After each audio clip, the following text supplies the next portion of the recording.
One. Coming to you live from deep within an actually quite sunny and balmy and flowery radioactive wasteland. We are the survivors of the alt-right Keck apocalypse.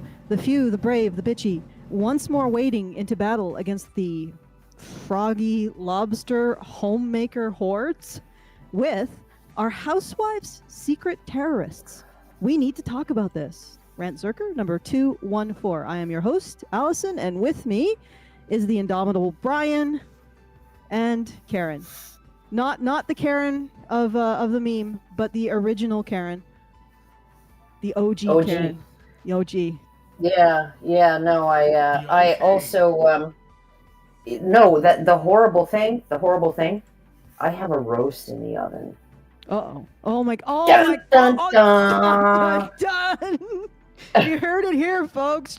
She's plotting something. She's plotting I popped a roast, a pork roast in the oven just before I broke out this horrible Chromebook. Why did they change? Like, why don't they all just have the same keyboard layout? Like, why would the right pinky finger enter button be like tiny on this thing? Why would that? Like, I just don't understand. Because they want to differentiate themselves, and they want to make it so that it's difficult to change platforms, I guess. But if you were hoping that we'd start earlier, it was in fact technical difficulties that got us. Karen attempted to launch the Video Ninja program, and everything quit. So it's all Karen's fault. Yeah, no, it's all your fault because you didn't tell me we were going to be on camera. I thought it was going to be audio. And audio works on my. It's all my fault. I tried to deflect blame there for a moment, but it was not successful. Anyway, so what we're doing today is we are going to cover a report from the International Center for Counterterrorism. I don't know how we could be terrorists. I can't even get my freaking computer to work. We aren't even. I don't even think we're mentioned this time. This time. Nope. This time, I believe it was just a voice for men that was mentioned. But also, tradwife influencers. Which really threw me. Yes. Like, I'm like, okay, so women who bake for their family and homeschool are now terrorists, according to the ICCT. And just to the story of how this came about, like, I got this. A feminist tweeted it at me with this insinuation that if she looked in my background, she'd find all kinds of charges, presumably of like some kind of violent charges related to terrorism, which, okay. No, but anyway, but what astounded me is when I looked into it, because I was curious about what she was talking about. When I looked into it, I'm like, there's a section on basically housewives. That's it. Like they're housewives, and I mean they are housewives within a conservative context that recognizes that masculinity and femininity are complementary, but mostly they're just housewives. And the way that they're talking about these housewives is just insane.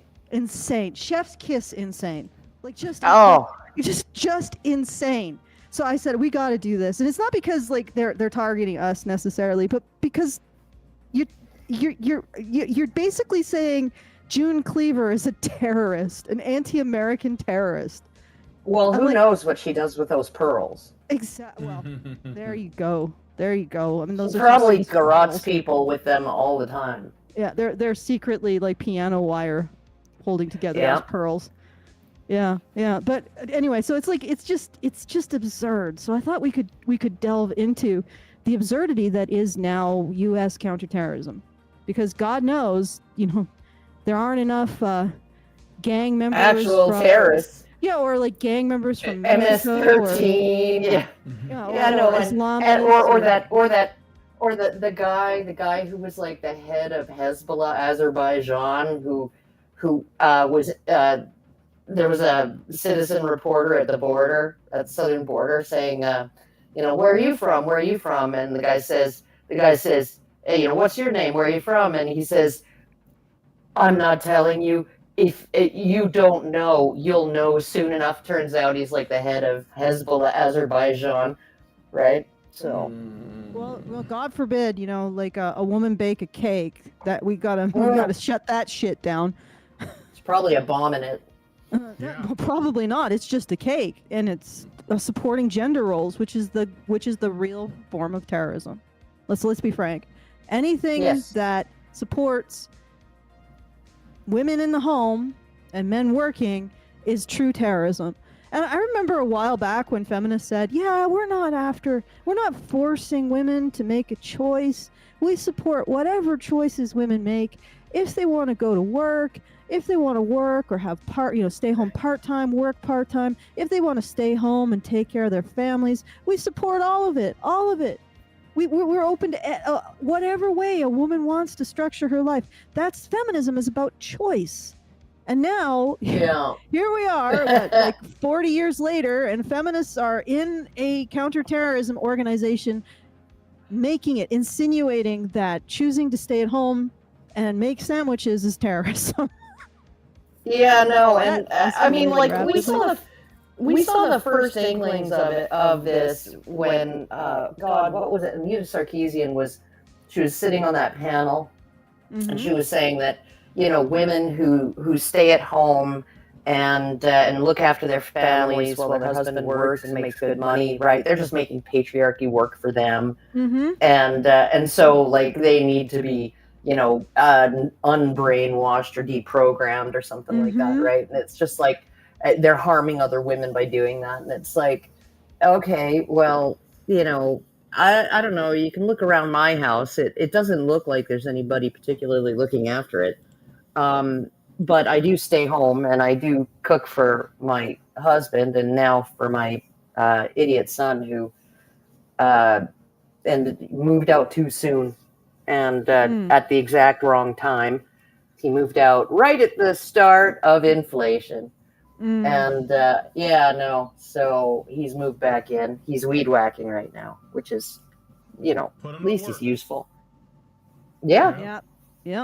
Well, so okay, so this is where we're at. We are now, feminists said that women can have a choice, but now if you choose wrong, you're a terrorist. You're going to have the full force, the state apparatus making your life miserable if you choose other than what feminists decide. But get this, they're the pro-woman, anti-authoritarian option. Oh man, and that whole "it hurts other women," that particular rhetoric is the kind of rhetoric that justifies genuine violence against women. Yes. And it can justify any kind of violence. Oh, they hurt their own women, so we'll just kill everybody with drone strikes. Yep. That kind of rhetoric is extremely dangerous rhetoric, as we can see, because now feminists are basically, like I said, putting the full force of our so-called patriarchy against women who uphold the patriarchy. Get that one. Get that one. Get that Ouroboros of bullshit into your head. All right, so I'll do the things. All right, retard, come here. You go deal with your dog. I'll do the things. Okay, so we are doing our monthly fundraiser at feedthebadger.com/support. If you would like to make sure that we can keep doing this, despite being on numerous blacklists, apparently, then please go there and put whatever you can to help us out for the month. Once again, that's feedthebadger.com/support. We exist because you support us, and pretty much for no other reason. I mean, we would likely be able to do this occasionally, but certainly not 5-6 times a week. So feedthebadger.com/support to keep this message going. And if you want to send a message to us, get your message going, you can do so at feedthebadger.com/justthetip. That's feedthebadger.com/justthetip. We get the full benefit of whatever you send as a tip, and you get the full benefit of avoiding sending your comment through YouTube's comment enhancement system. So feedthebadger.com/support to support the show, and feedthebadger.com/justthetip to send us your messages, your wisdoms. All right, so why don't we start with the ICCT's about page so everybody knows who these people are. All right. Yeah. You want me to read from it? Sure, since your voice is tip-top now. Chocolatey and back, that's right. Yep. So, about ICCT. The International Center for Counterterrorism is a think and do tank based on. Oh no! Oh no! They also do. I'm thinking They also do. Oh, hey, I see the little guy back. Oh, he just disappeared. I said hi. And it scared A him off. think and do tank based in The Hague, Netherlands. We provide research, policy advice, training, and other solutions to support better counterterrorism policies and practices worldwide. We also contribute to the scientific and public debates in the fields of counterterrorism and countering violent extremism, notably through our publications and events. We work with various governments, international organizations, and international agencies. Our activities are global, with a focus over the past few years on Europe, the Middle East, and Africa. I guess we like the United States already has like the Department of Homeland Security and the FBI and the CIA, so you know we don't want to overburden. I think ICE is involved too. I think they're literally pursuing, if I remember correctly, housewives, Catholics, and gamers. I think those are the top. Also incels, like virgins. You know, those are like the primary targets. Yeah. Incels and also people who speak out at school board meetings. Yeah. They could definitely, because considering the CIA does have a track record of using honeypots, so they could really solve the incel issue. Just get some. Yeah. Like overnight, they could actually be productive. The CIA could do something of worth for once. Yeah, no, get some of those incels laid. Yeah, I think most of the honeypots are actually men though, so I think the incels can figure that out. They be in disguise, like poorly. Hairy legs, 5 o'clock shadow. Tell me more about that video game you like so much. Who's Sonic the Hedgehog? Yeah, instead of thong panties sticking out over the top of the jeans, it'll be like boxer briefs that say Manscaped. Yeah. All right. Anyway. Oh boy. Okay. ICCT is an independent foundation that was established in 2010 by the TMC Asser Institute. That's a funny name. Asser Institute. Leiden University's Institute of Security and Global Affairs, and Klingendale Institute, as a result of an initiative originating in the Dutch Parliament. Motion Korus, April 2008. I'm sure there's some Dutch people that are going to correct my pronunciation. I don't care. All right. Do you want to say something, or should I get into their mission and values? Oh God. Keep going. Okay, just finish the mission and values, but sorry, my volume was a little low. There's like background noise. I saw that my bar was picking something up, but I don't know if you guys are hearing that. Well, that's a first, because usually like my air conditioner. Well, I changed my I messed around with some settings in OBS so I wouldn't pick up as much background noise and my voice would sound better. So, but all right, they say it's better now. What are you doing? No, put the hat back on. Can they even see Borat? Because Karen has Borat behind her. No, she's out of Borat's a little out of frame because I have it kind of like come here tight. It's like tightened. Okay, let me get him. Come here. Tighten it up. Let's see him. Tighten it up.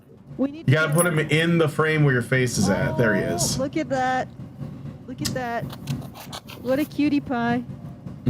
Doggo. He's a good boy. Pets. Yeah, pets no, for Borat. Kevin's really jealous. She's in the pats crate. for Borat really in the jealous. chat, please. Give the doggy some pats.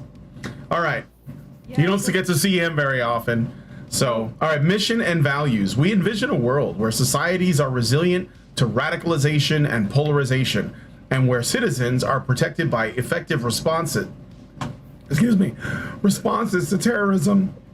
Oh, it's coming back. It's coming back. Oh no, it's going responses to terrorism and violent extremism that are grounded in human rights and the rule of law. Oh God. So they have like pages I could go to. Bullshit at once, eh? Yeah, I know. It's like he's choking on it. He's choking on it. Sorry guys, technical difficulties. My own throat was trying to kill me. Incredible level of bullshit that we just read. Oh, what's the lower one here? Is it anything of worth? mission and values. Oh, you want me to read the next one? Annual reports. Annual reports. God, no, that's corporate speak. Let's move on. Programs. No. Rule of law responses to terrorism. Okay, sure. What? Let's read that. Should I? See, yeah, sure. Okay. Because that's going to set up all of the hypocrisy and insanity of this. Okay.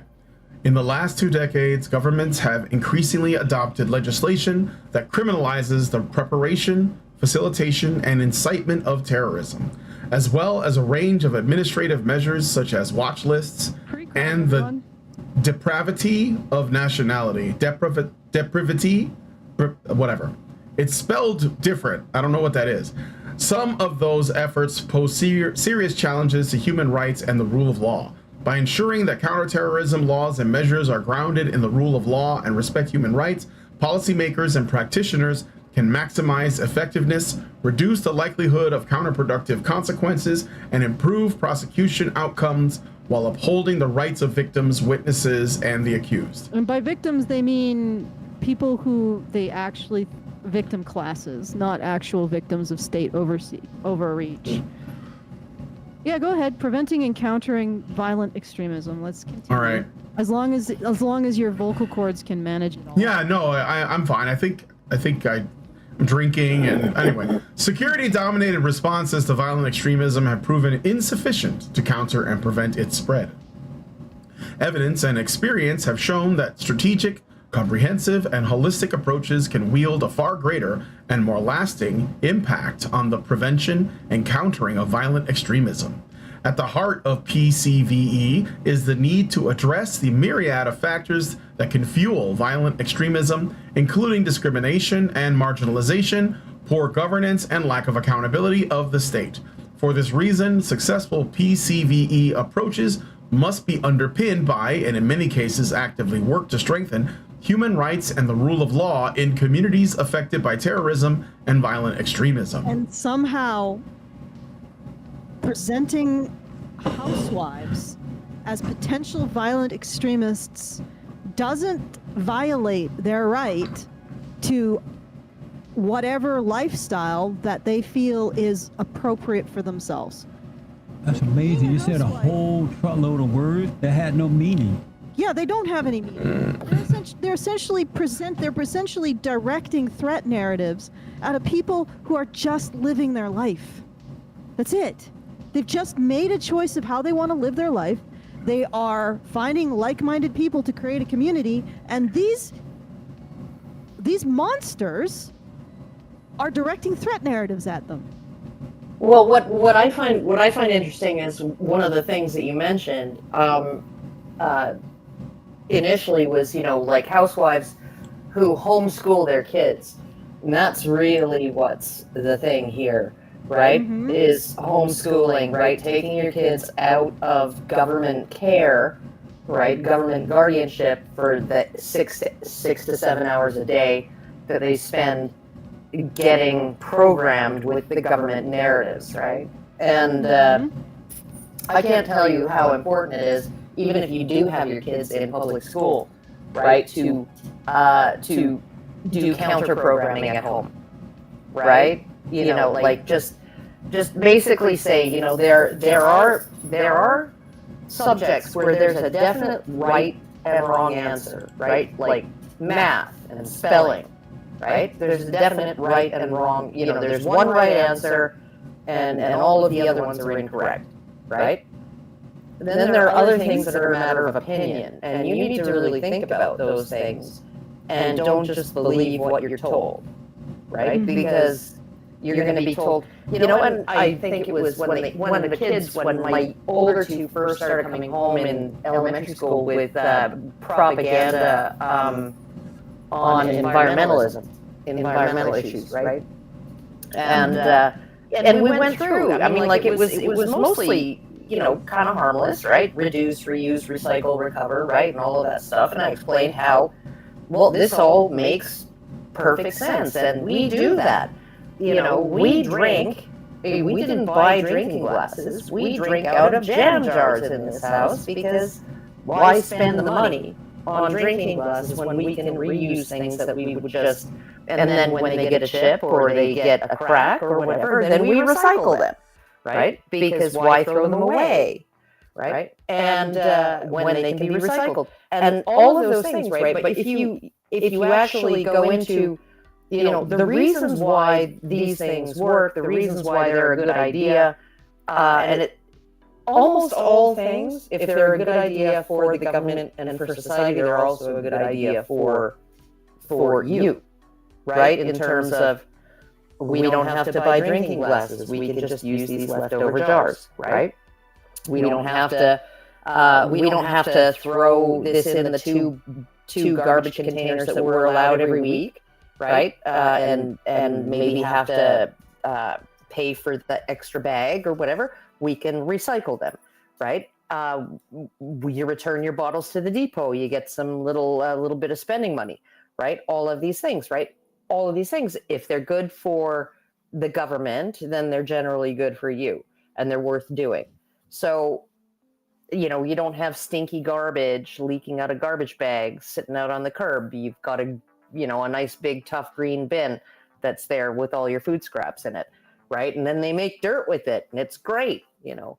So you have all of these things that are really that are good, right? But then they slip in all of this other crap, and it's like, you know, in cities, get lots of abortions. We need to reduce the population. Are incandescent light bulbs really that bad? When do you, if you're in Edmonton or Saskatchewan, right? When do you have your lights on, right?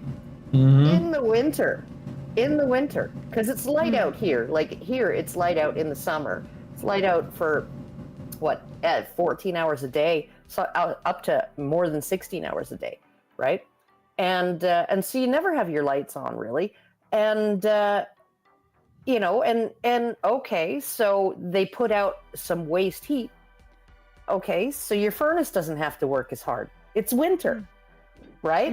And then when you're done with them, you just throw them in the trash because they don't contain toxic levels of mercury, right? Like compact fluorescents do, right? And, you know, they use a little extra energy, but like I said, if you're only turning them on in the winter, then who cares, right?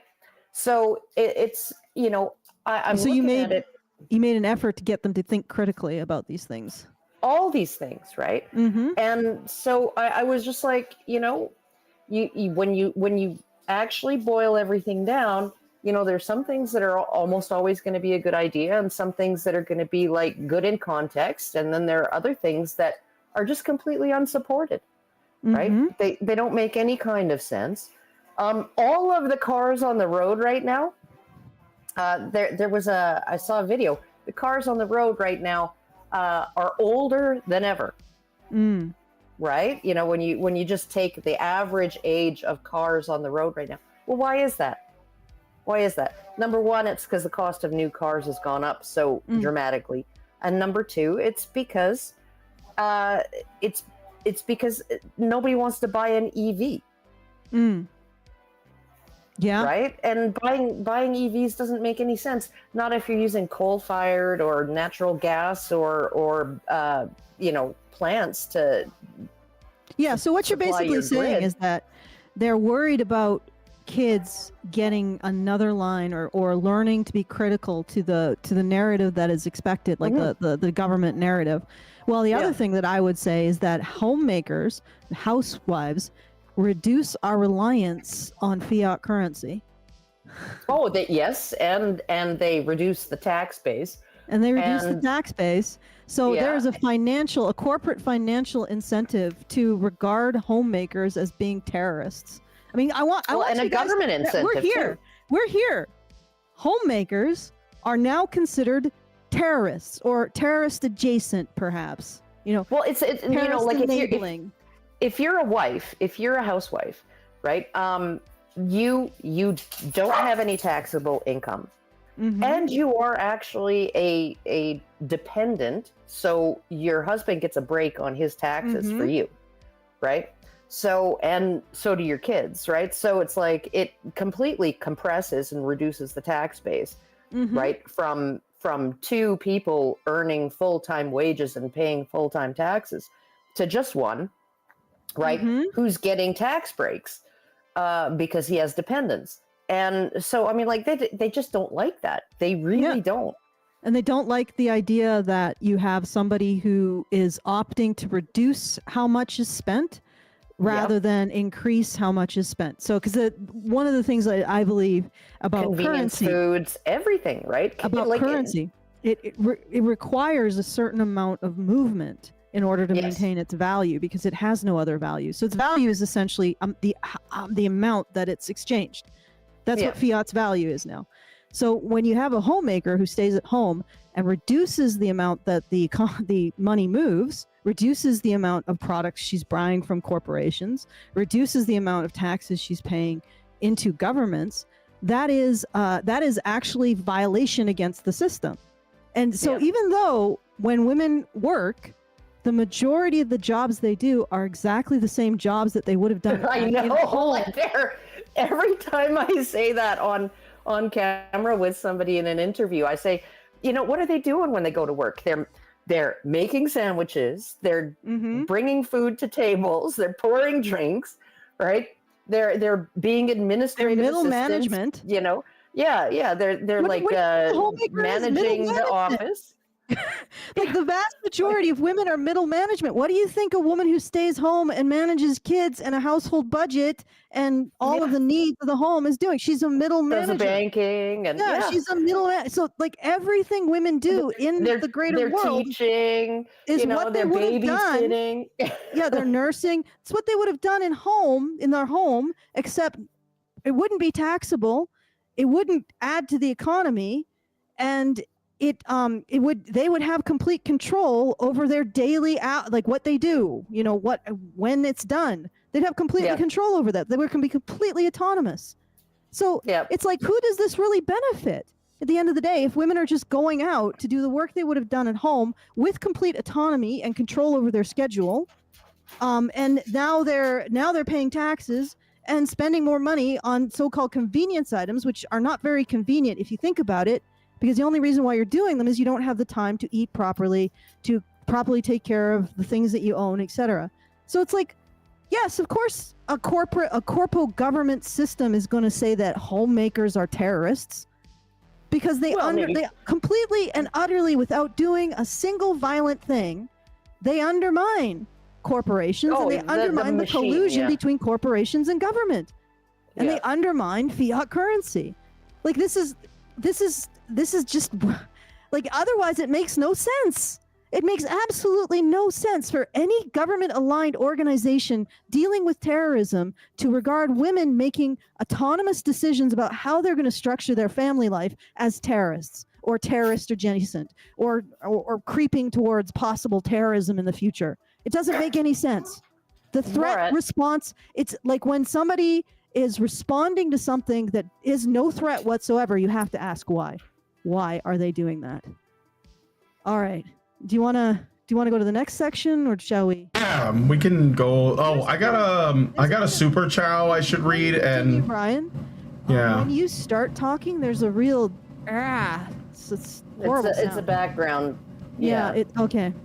Oh, that's what I'm saying. There's like air conditioner ice hot in Virginia, and so our air conditioner is on, and you know, when I do have like a thing that ducks the audio, but it picks it up for an instant first. Okay, yeah. So, and then it ducks it. So, you know, this is hopefully the least annoying thing that I can do. So it is what it is. Yeah, it's hot, man. You don't want me sweating. Local scenarios, you know. Yeah. Okay, but anyway, I got some Super Chow, a Super Chow and a Super Chat. So Kind Torment gave us $5 and then $5, so maybe that was for the fundraiser, and says, I am wondering if anyone has brought up the counter meme to the man or bear meme. Ask a man that is having a bad day, would you rather talk about your problems to a woman or a tree? Oh, tree, definitely. Yeah, right. Ask a woman that. It doesn't as well. Yeah.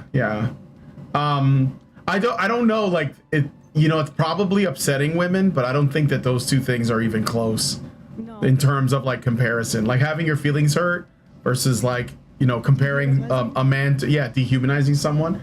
But thank you for that. Yes, I have seen it. Albernated Retro gives us $2 Canadian in a super chat and says, Karen, yay, welcome back. I think we're working now. I think that this will be a productive setup for the future. Karen's computer can run it and it doesn't like burn her legs. So then, you know, that works out for everybody. So we just have to prepare and make sure that we're on the ball. Okay, now back to this. So, preventing and countering. Did I read this part? Yes, you're right. Yeah, okay. Next, current and emerging threats. Oh, what are the current threats? Here we go. Lord. Yeah. In order to prevent or counter terrorism and extremism, both CT policy makers and frontline practitioners must be informed by evidence-based assessments of the various extremist threats that they are facing. In order to provide such assessments, the Current and Emerging Threats Program studies the ideologies and tactics of a variety of terrorist and extremist actors.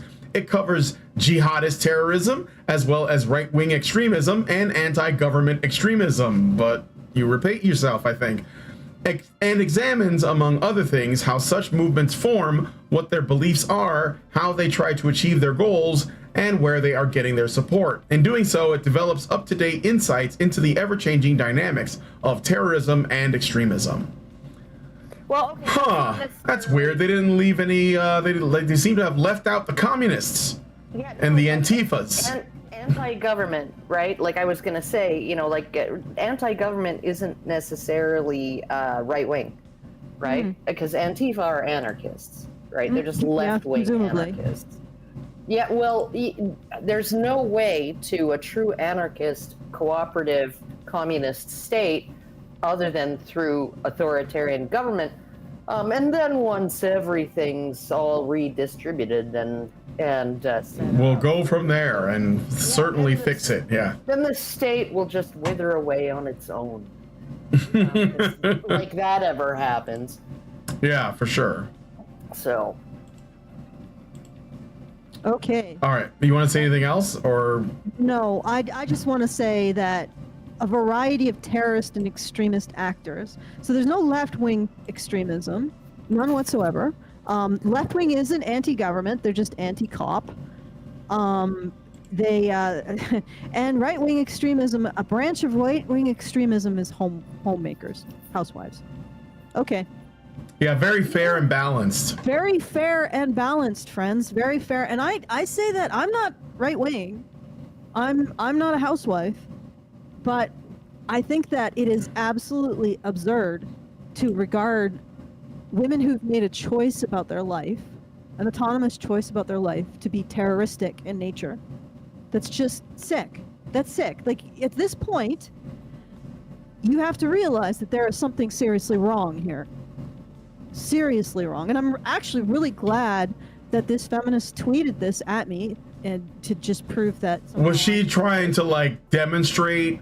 This is like a thing that they do a lot. Is the left loves to defer to what they consider to be authoritative sources. So they'll say, this is where like their data comes from, right? Like they'll be like, look at this feminist study that demonstrates this thing, and it's like, oh, how many people are in it? Oh, look, it's like 99% agreement, and that we have a consensus. Therefore, this thing is true. And so when you they will often show their ass when they send you something saying, look, this proves you're a terrorist, and all it does is shows how fucking paranoid they are, you know, about reality. Like, oh no, women and men, you know, getting along and starting families and having kids and working together, cats and dogs, total hysteria.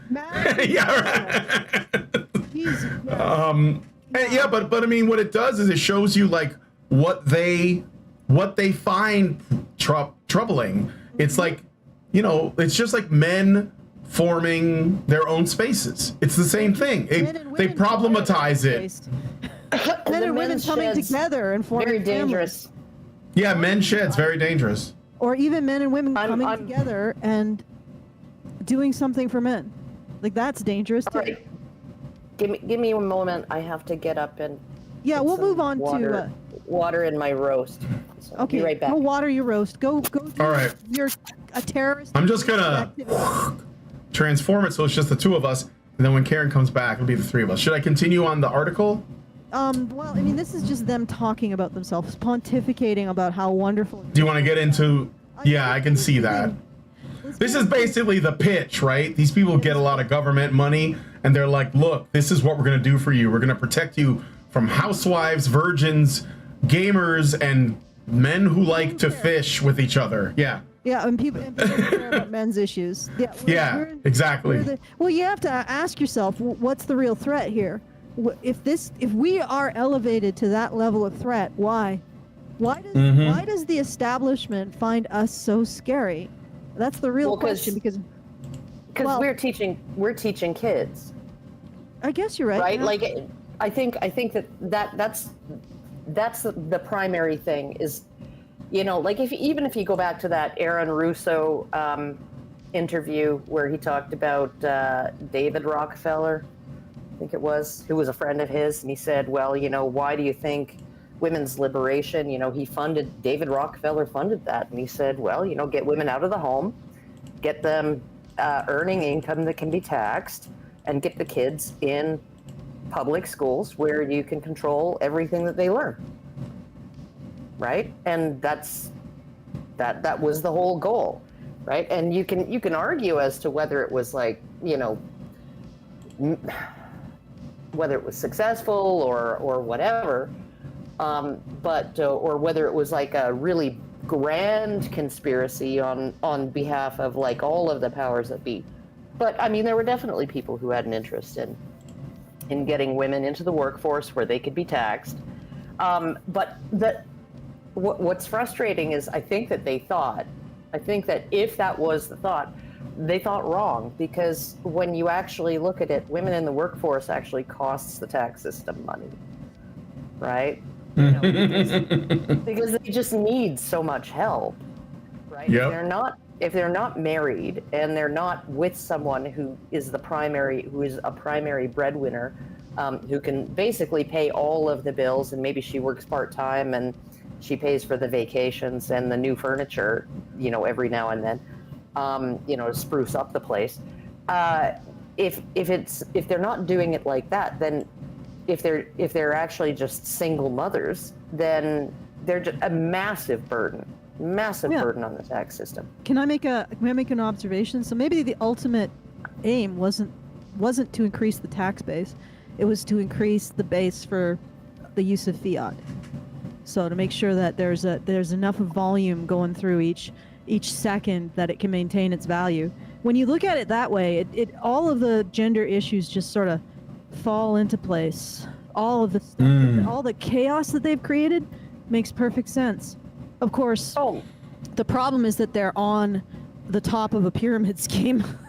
And eventually that's gonna come and bite them in the ass. And meanwhile, they've destroyed the entire productivity of a society by destroying the relationships between men and women, which is where productivity starts. Yeah. All right. Okay. Yeah. Should we? Let's get into the article. Okay. No, wait. Before we get into the article, I want you to bring up the PDF I sent you. Mapping the ideological landscape of extreme misogyny. Did you have that? Oh yeah, I see it. Yep. Hold on a second. Let me just. We don't need to go to the about. So the part that I want you to go to is conceptualizing extreme misogyny. All right. So half of humanity. Okay. Mapping the ideological landscape of extreme misogyny.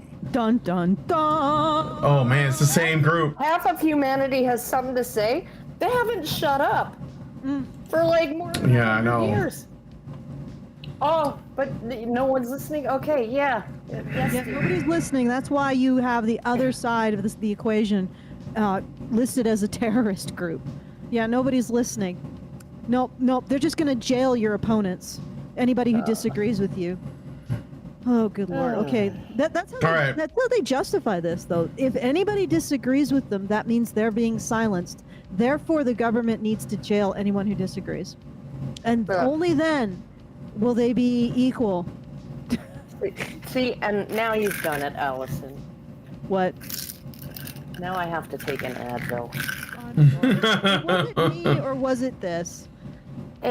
Well, we all know that when it comes to terrorism, during the Summer of Love of 2020, it was all housewives in their skirts that were burning down Targets and looting Walmarts, along with their husbands who were wearing tweed suits and smoking pipes.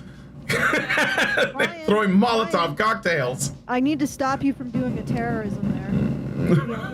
It's a terrorism to talk about. Do you remember being terroristic to engage in arson and murdering people?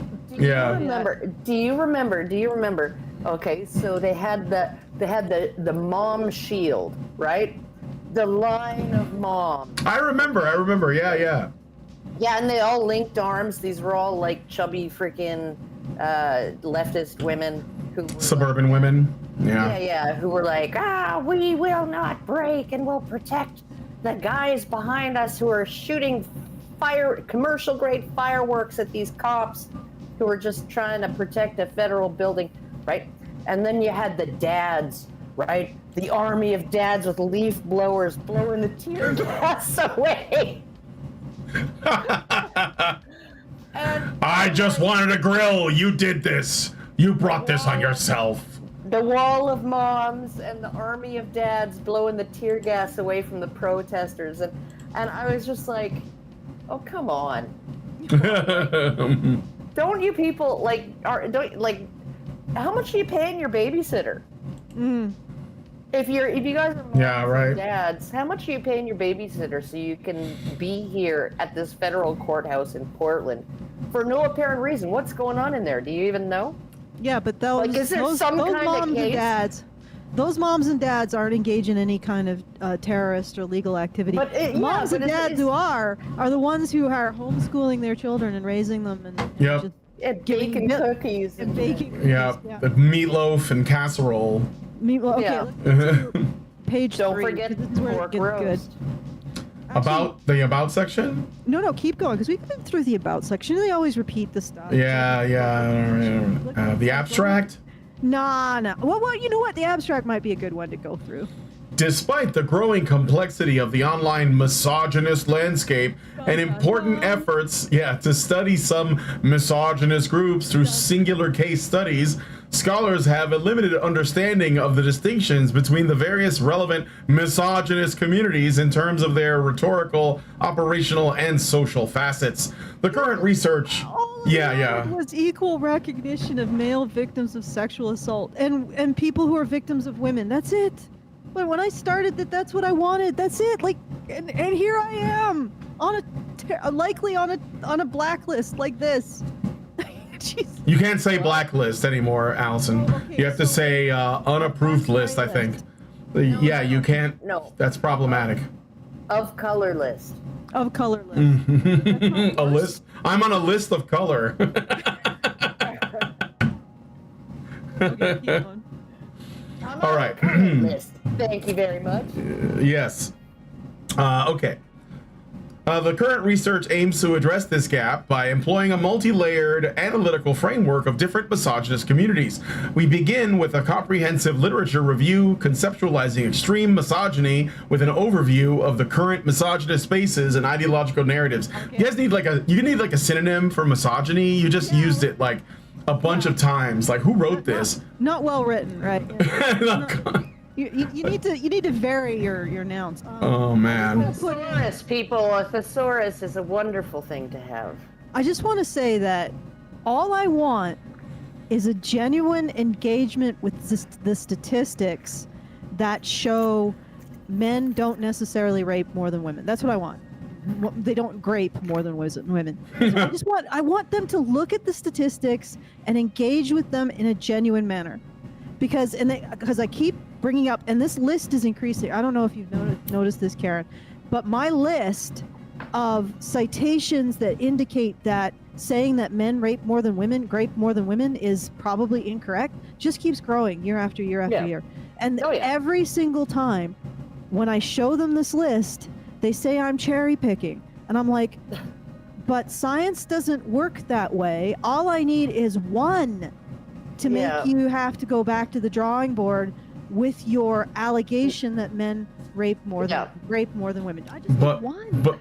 but my consensus. And then But my popular opinion. This is what's gotten me highlighted by these people. Like, But my experts. But I mean, ultimately, it's more than that. But that was my big thing. Has been my big thing for like decades now. Just engage with the stats. And it's never actually been like that. That has never been my own personal, I guess, bugbear or whatever you want to call it, right? That's fine. You don't have to have my bugbear. I have many others, and most of it has to do with just people being retards, right? Like it's like, how can you look at this picture of a cat and say it's a dog and believe it's a dog? They keep doing it. They keep doing it. Like my current argument on Twitter, I swear to God, the feminist I'm arguing with is basically like a pack rat in a wind tunnel full of paper, like shards of like paper from like a book, and they're just grabbing shards and presenting whatever they got as a coherent argument. Like it's just insane. And I'm like, why can't I get one of these people to just engage with this in an honest way, in an honest and scientific way, a honest and rational way? And I can't. And because of that, I am a terrorist adjacent individual. Yeah, well, you're incel adjacent, so incel adjacent, terrorist adjacent, whatever they want to call me. Housewife adjacent. Just because I've looked at the stats and I've said you cannot assert this. Like one bit of counter evidence to this stat means that you have to go back to the drawing board. You can't continue to assert this. And that goes for much more stats than just the sexual violence stuff. Like that's my bugbear. I mean, domestic violence is also really important. All of these issues that they refuse to be honest about. They refuse to look at them in terms rationally because they're ideologically motivated to maintain a particular party line in which women are the only victims. So if you're somebody who's trying to break that stranglehold, that blockade, then you are considered now by the ICCT and the Department of Homeland Security to be some kind of terrorist adjacent individual. Because you want people to tell the truth. I mean, even if you don't care about male victims of sexual assault or female victims of female sexual assaulters, even if you don't care about them, don't you want the truth? Yeah. Like, and that's what I'm getting at. Like, a lot of the people on this side just want them to be honest. Yeah, no, but they've built an entire model of the world, right, and how it works based on their studies, which, very, very conveniently, they only ask men about how much they perpetrate and women about how much they've been perpetrated upon, right? And so they use those studies to construct a model of reality, and they have full buy-in into that model of reality. And so basically, when you show them counter evidence, when you show them, okay, well, when you ask both parties, both sexes, about their own perpetration and their victimization, right? You get roughly equal numbers. Murray Strauss famously was the first one to really do this, right? In an academic kind of way, right? And everybody loses their fucking minds because they've already, right? And because their model of the world already is it's the path of least resistance in their psyches, right? Of course women are weaker, of course men are more aggressive, of course all of these things, right? Of course men are more capable of violence, of course women are fragile and childlike in some ways, right? And need protection and all of that, right? So it dovetails perfectly with what their psyches are telling them in terms of their evolved psychology, at the same time as now they've constructed this entire schema of how the world works based on those incomplete studies. And then you come and show them the actual complete picture and they're like, no, because that is too big a leap for them. And it's just, because they would have to actually, it's not just that they would have to throw their studies out or that one little piece of their puzzle, right? It's not just that they have to throw out, it's the entire freaking book. It's not like ripping a page out of a novel, you know, and crumpling it up and throwing it away and writing it again. You have to rewrite the entire freaking story. The entire story. Yeah, but just wanting the truth in regard to sexual assault or domestic violence or false accusations or any of these things that men's issues advocates usually talk about, just wanting the truth gets you labeled a terrorist or terrorist adjacent or whatever the hell they're trying to do here. But even more egregiously, they're doing that to housewives. So let's finish the abstract and then get into... All right. Despite, I'm sorry, where did I leave off at? Because you guys were, yes. Consequently, we sample the online ecosystem of extreme misogyny both within and across these communities while utilizing a multi-categorical tool in order to identify the discursive, organizational, and operational distinctions between various misogynist communities. Our findings reflect substantial differences between the various misogynist communities in terms of their legitimacy to violence, the conceptualization of their adversaries, ideological visions, time orientation, and overall operational discourse, concordantly vis-a-vis. This is like the guy at the end of the second Matrix movie that's in the white suit, you know, talking to you when you show up at the, what is it, the architect? That's what this sounds like. Yeah, it's just anyway, gobbledygook, but it's intimidating gobbledygook. The legitimacy to violence. Kinda. So what they mean is whether or not they accept violence, most of them don't. In fact, I would say the vast majority of online spaces who talk about these issues have no interest in advocating or promoting violence. The conceptualization of their adversaries. So some of us believe that our adversaries are lying about things like sexual assault and domestic violence. How dare! Some don't even really have adversaries because they're just women who want to be homemakers. Their ideological visions, time orientation. I actually am drawing a blank on that one. An overall operational discourse. So essentially, let's put this from corpo speak to just normal language. They all have different. This is just like networks. You know, they all talk to different people. They all have different opinions. They all see something else that's wrong. Is it a horrible thing to identify that something might be wrong in society? Because apparently that is now. But of course, when Antifa does it, it's okay. When communists do it, it's okay. When Islamists do it, it's okay. But when people who are not left do it, then it's terrorism. It's funny, like their priorities are a bit interesting considering that Western countries are inundated with recent visitors, I'll say, that often have a shared belief in an Islamic faith or something akin to statism because they're coming here like, oh, I heard there's free shit over here. And yet that's not an issue. That's not an issue. It's the people who already live here that are married in families and like that, I guess, or want to homeschool their children, like Karen said. I don't know. Is this something that came ever since the COOF lockdowns and the government overreach? I don't know. Yeah, maybe. Sorry, which I was just reading ahead. Oh, it's okay. This kind of cracking down because like when that happened, a lot of mothers were homeschooling their children. Yeah. And you know a lot of parents. This is why there's been such sparks flying at school board meetings in the U.S. Is because kids were attending school by Zoom, and parents were actually witnessing what their kids were being taught in class, and they were like, "What the fuck?" Yeah. Yeah. Like, what is this, commie freaking academy? What?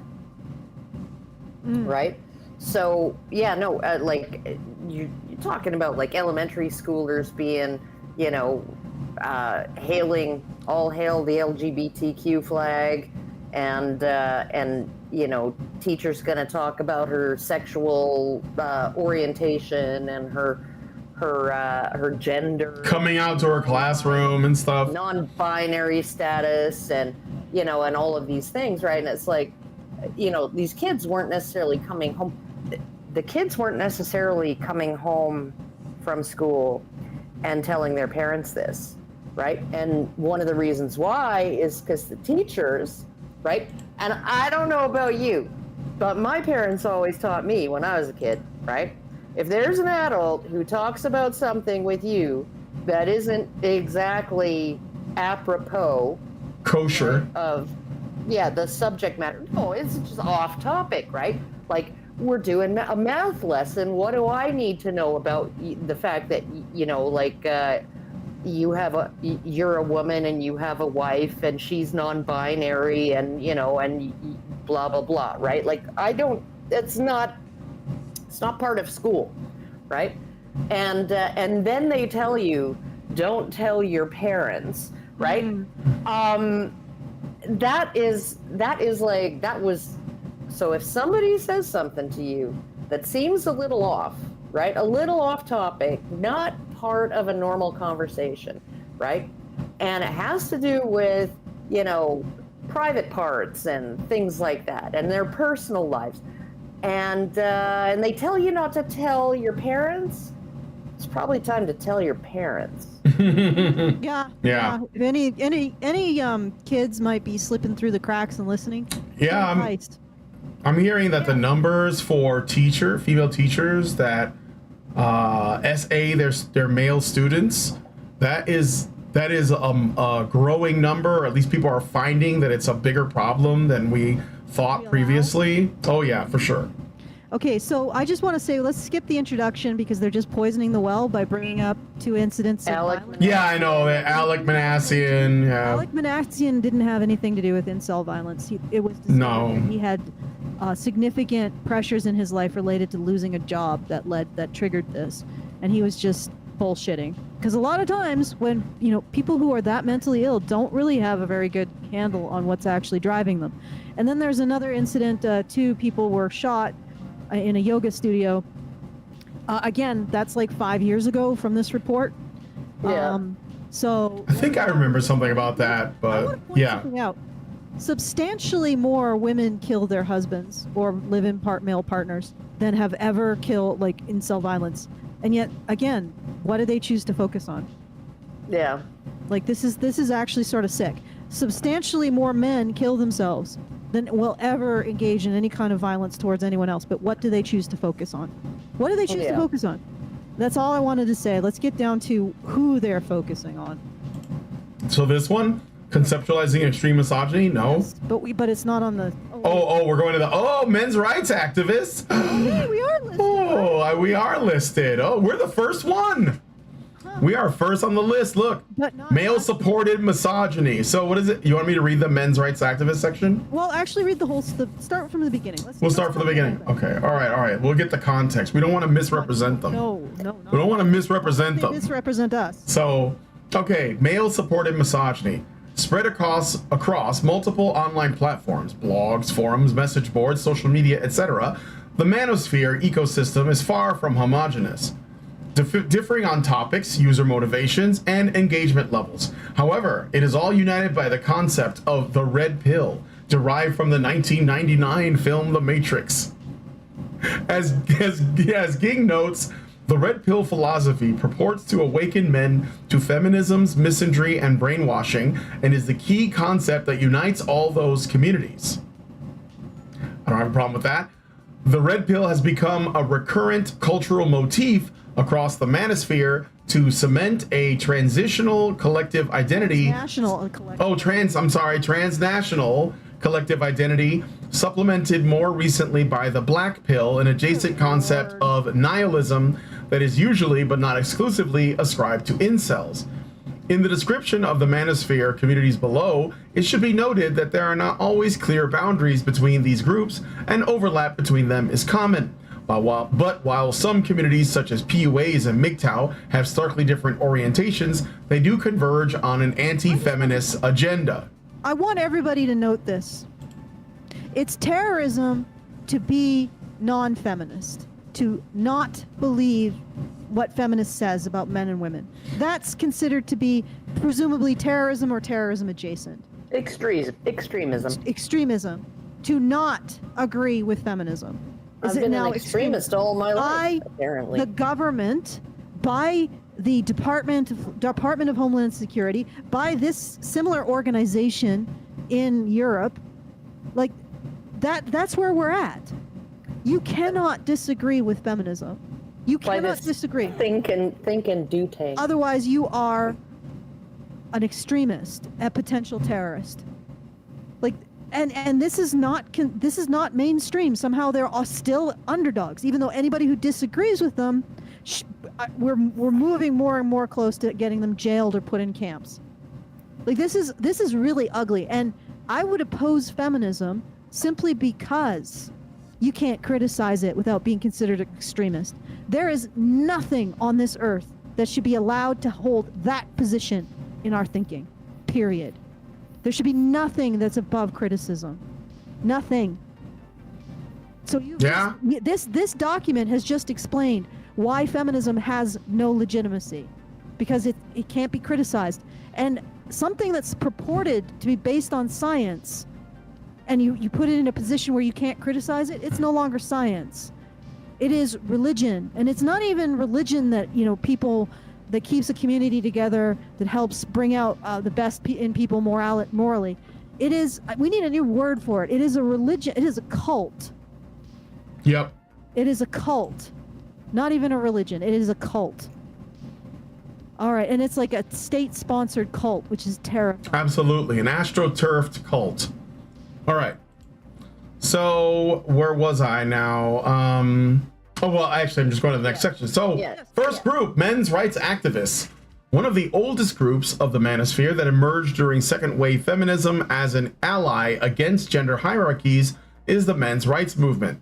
It has since splintered into anti-feminist MRAs who believe that feminist practices, policies, and narratives are to blame for many contemporary social crises and societal breakdowns. Okay, just MRAs. for a second. Yep. Okay. Literally, Mary Koss, who is a much-cited feminist, supposed researcher, has made it so that male victims of sexual assault are not recorded in the statistics by essentially saying that a woman forcing a man to have sex is not rape. Yeah. You are never going to get me to believe that that doesn't represent feminists creating, just making a problem for male victims. Distorting a reality. Distorting a reality and making a problem for male victims. Like making it so that male victims have less lobbying power because they are less. They are seen as lesser, are less important and less of a population. Well, like she didn't just say, okay, they haven't been raped. Like that it doesn't count as rape. She basically said, while it's true, right, that some men feel like they've been victimized when they were ambivalent about their own sexual desires, right? So she's basically saying these guys actually wanted it, right? Yes. They didn't know they wanted it at the time, but they actually really wanted it. And it's like, that is like, because you can say, okay, we're going to narrowly define rape as something that can only be done to a woman and only be done with a penis, right? You can say that, and you can say that, you can even argue that, men should be able to physically defend themselves against sexual assault and things like that. And so it's, we should be skeptical whenever one of them claims that they've been forced to have sexual intercourse or any kind of sexual activity with a woman when, a woman forces them to do it. And you can even argue, right, that, biologically it's erections, we might want to be a little skeptical about that too. But to just write off the entire category, right, the entire category of male victims of any kind of sexual assault, right, any kind of rape as well, they really actually wanted it, and they just didn't realize at the time that they wanted it, or they changed their minds afterwards. Yeah. And it's like, yeah, no, then this is prevalent. That Mary Koss quote was just like, it's really hideous. oh, And that is prevalent in feminist research, is the minimization of males' experiences of violence, domestic violence, and sexual assault by women. And for no other reason than the narrative that it's a male-only crime with female-only victims makes them more money. That's the only reason I can see, and gives them more clout. So they are throwing male victims under the bus, and they're also throwing female victims under the bus, because that means you cannot understand the situation enough to actually make it move the needle on reducing it if you refuse to look at half the data. So this is the and if you question all of that, if you recognize that, you are an extremist. Okay, let's continue, Brian. All right. Well, okay. So MAMARA's focus on male-related social issues and the alleged institutional, especially legal, discrimination against men. They assert that there is a contemporary crisis of masculinity resulting from men being explicitly oppressed, marginalized, and discriminated against. I don't think we use the word oppressed. I think that's a what do you call it?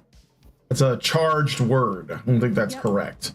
But the other stuff, they are marginalized, they are discriminated against. Thus, the erosion of masculine values facilitates the economic, social, and psychological struggles of a large portion of men in Western societies.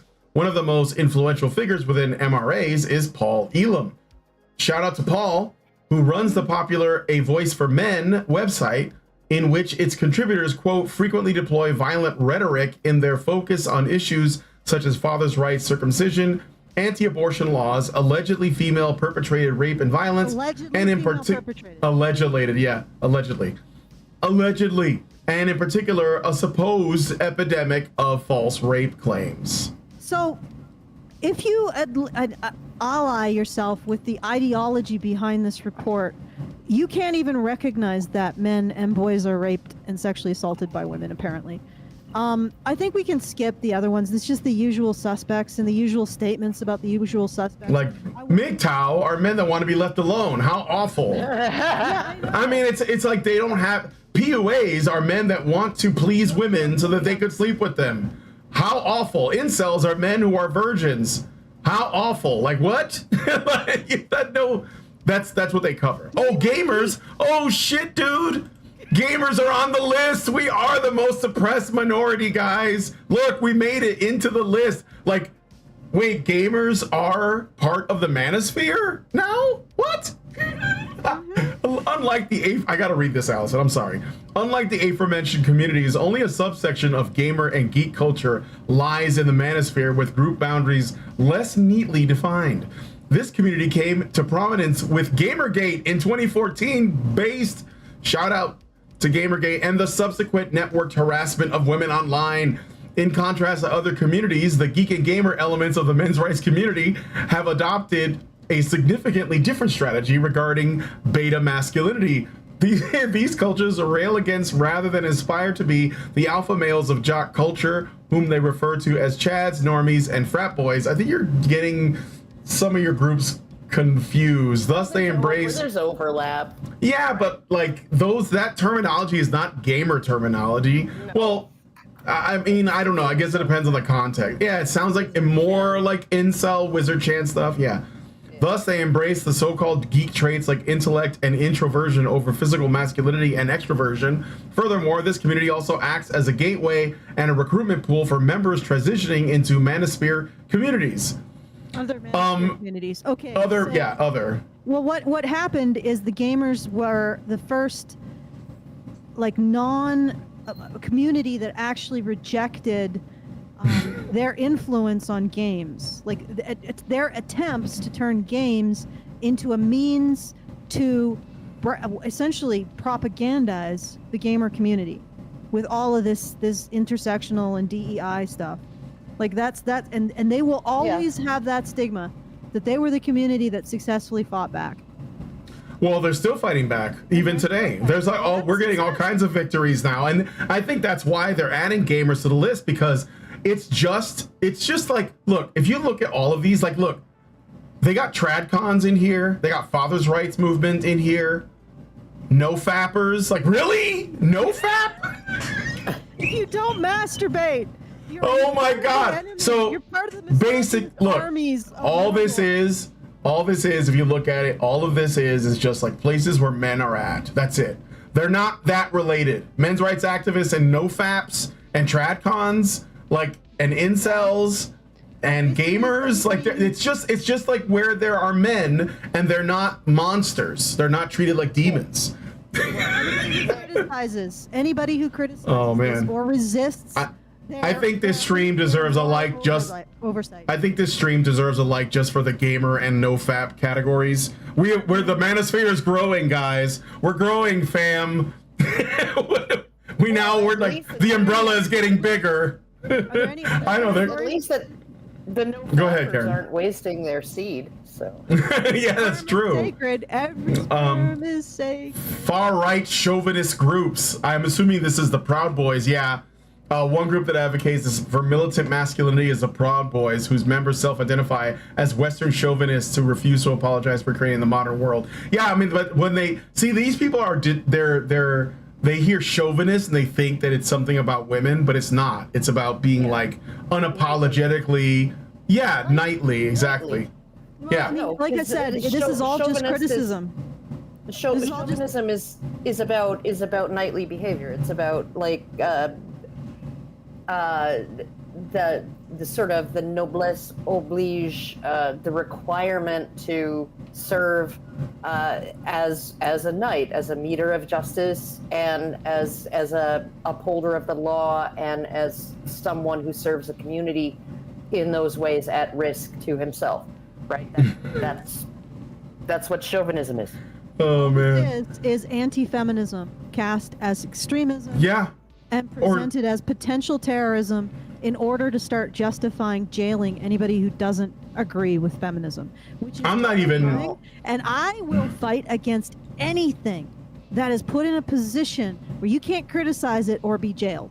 Sorry, feminists. You are the evil empire. You are the baddies. How many years is Tario serving? 30.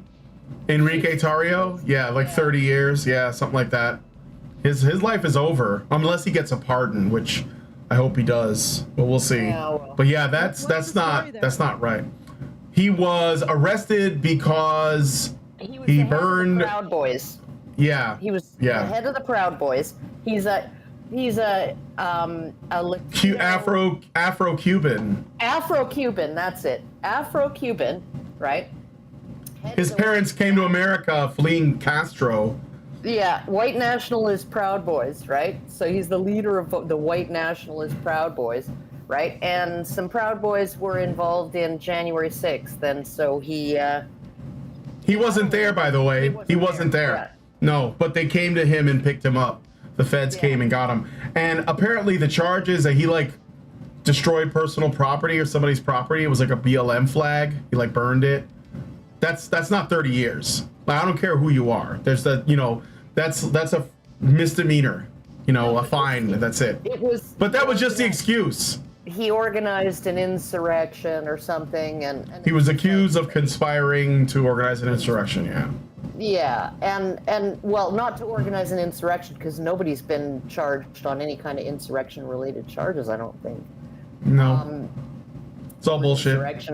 Insurrection hasn't appeared in any of the charges, but yeah, no, he basically, he was the head of the group, and the group did some, I guess, questionable things on January 6th, and so that's 30 years for him. And it's like, really? 30 years, right? Some of these people have been, like when you look at it, and Kamala Harris was like promoting that group to bail out the Minneapolis rioters, right? Who were arrested. Mm-hmm. Yeah, the bail fund. And she was promoting that on Twitter during the 2020 Summer of Love, and it's like, okay, but you have some of these guys who were just there on Jan 6th, right? They walked on a patch of grass that was where it was on the other side of where the fences were, right? but there were no fences anymore, so they just like happened to be in a spot where they shouldn't have been, that was not any demarked anymore, and they're in jail, and some of them were in jail in jail awaiting trial for like years. Well, I wonder how they'll. I wonder how the left will deal with this, because they're supporting a tremendous government overreach, and suddenly one of their own hobby horses is in the crosshairs. Have you noticed that? What do you mean by hobby horses? Afro-Cubans? No, Gaza.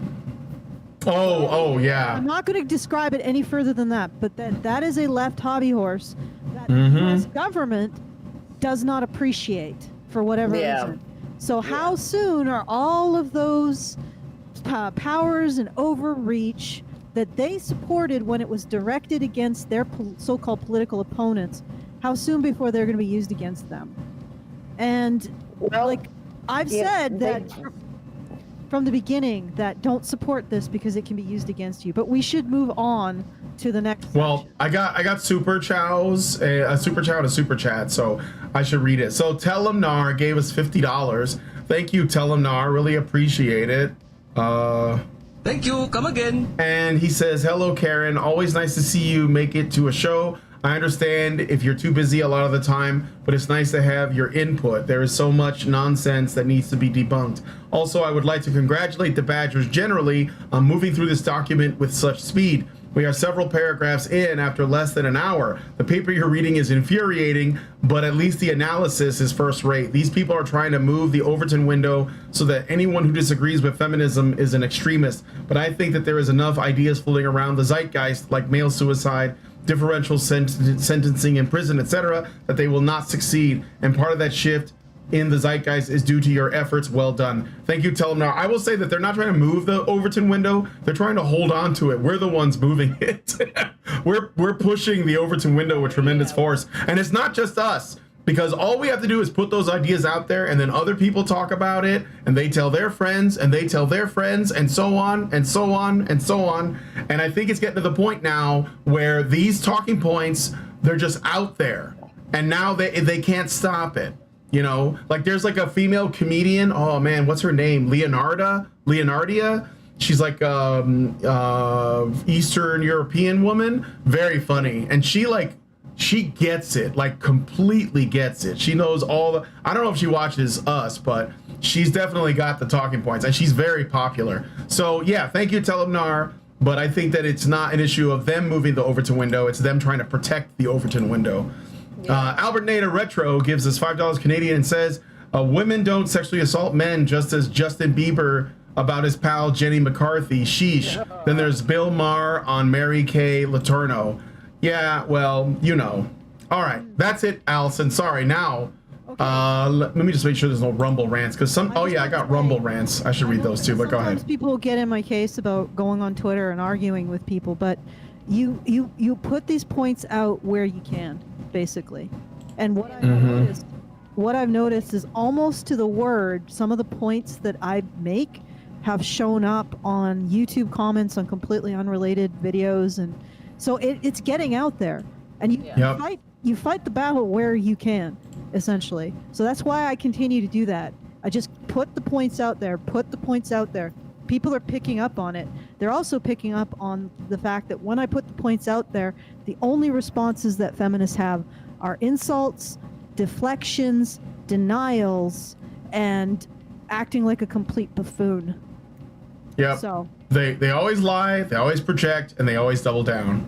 All right, so Nova fan, yeah, and then they just block you and mute you, or they try to throw you in jail or something, you know. So Nova, this is on Rumble. NovaFan21 gave us $1 and said, "If the people who make the report believe Snarkeesian is a gamer, they have cornered themselves by calling gamers terrorists." No, I mean they believe that she is a woman in gaming, not a gamer. Gamers are just like men that attack women. Women in gaming are specifically women in gaming. You got to understand the lingo, Nova fan. I am like a main character in a Lovecraftian novel. It's driven me crazy, but I understand. I have insight. NovaFan21 then gives another $1 and says, "Did I just hear a group accused of only harassment qualifies for the same label as 9/11? Thank you. Yes. I don't Yes. quite. Yes.